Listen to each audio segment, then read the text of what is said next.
Nous allons maintenant évoquer une innovation consacrée à l'homme et sa santé. Chaque année, des milliers de patients sont opérés avec l'aide de robots chirurgiens. Mais saviez-vous que l'un des plus performants d'entre eux a été conçu par un Français? Bertin Naoum, c'est son nom, a mis au point un robot qui opère le cerveau avec une fiabilité et une précision sans égale.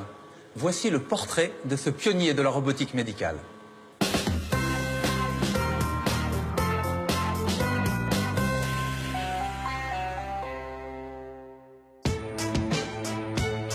La robotique chirurgicale en Europe a trouvé son guide.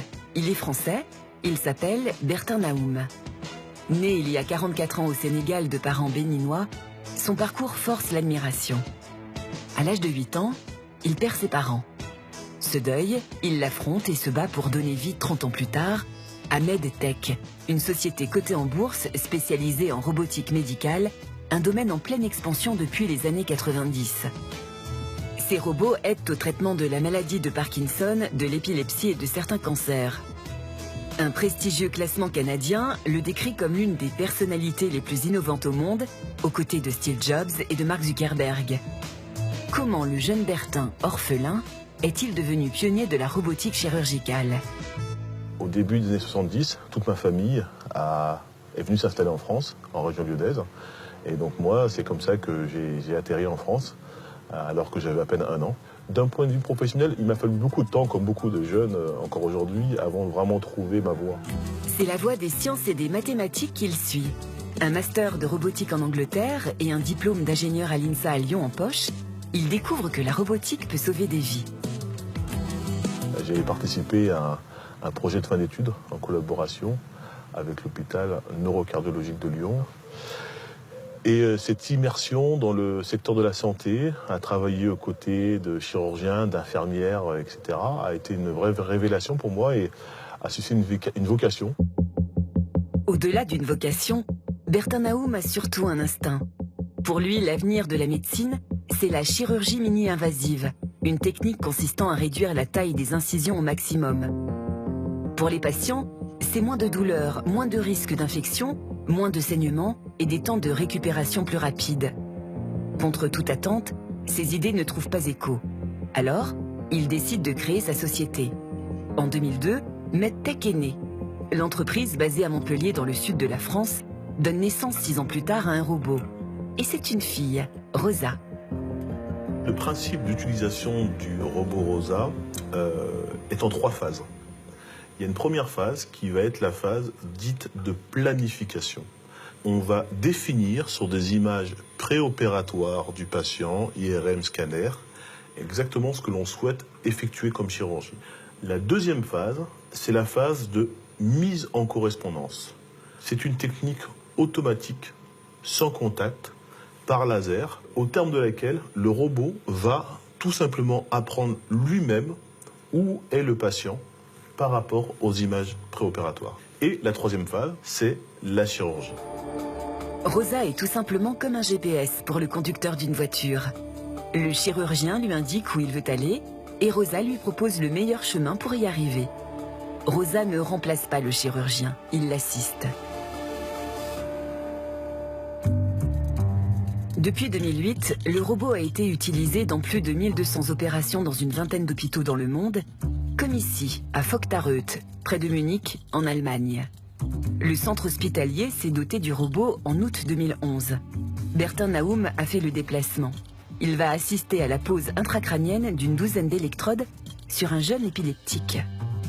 C'est toujours un plaisir de pouvoir assister à des chirurgies comme ça et voir de façon très concrète la façon dont nos robots sont utilisés. Le docteur Manfred Kudernach est le chef du département de neurochirurgie de la Schön Klinik. C'est un plaisir de vous rencontrer. Merci beaucoup pour l'invitation. Vous êtes le bienvenu. Il opère aujourd'hui un enfant souffrant d'épilepsie pour la première étape de son traitement. La pose d'électrodes, une opération servant à délimiter la zone malade. Cela démarre dans le bureau du chirurgien pour l'étape de planification. Le docteur Kundernach, entouré de toute son équipe, saisit dans le logiciel du robot la position exacte des électrodes à placer à partir des scanners du patient.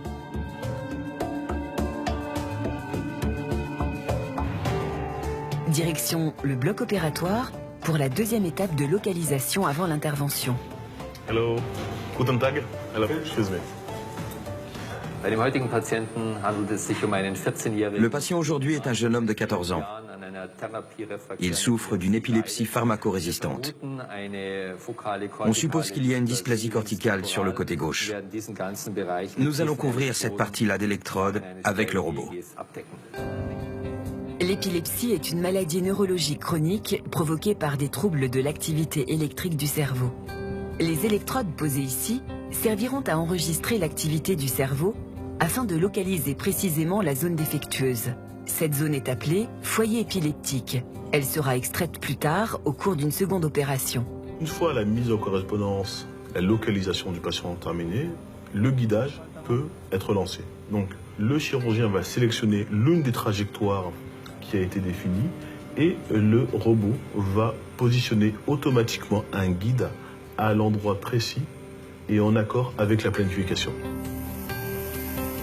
Ensuite, le chirurgien va pouvoir insérer un instrument, une électrode, une aiguille à biopsier, un endoscope, à l'endroit précis tel que cela a été défini sur les images préopératoires.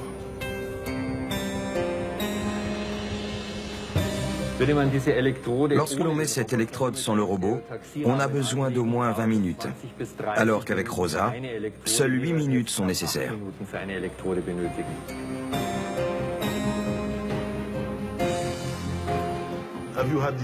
Avez-vous eu l'occasion de revenir en arrière et d'opérer de manière classique pour ce genre d'approche chirurgicale? Non, je ne ferai plus ça. Ça me prendrait trop de temps.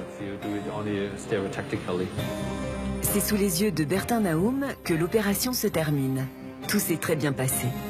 C'est presque un petit peu l'aboutissement de tous nos développements, l'occasion de pouvoir voir ce que font nos machines en conditions réelles.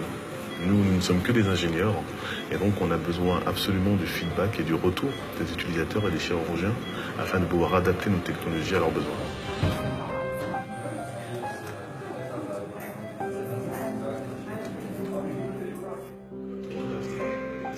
Mission accomplie pour Bertin Naoum. Retour à Montpellier pour voir le dernier né de la série, Rosa Spine.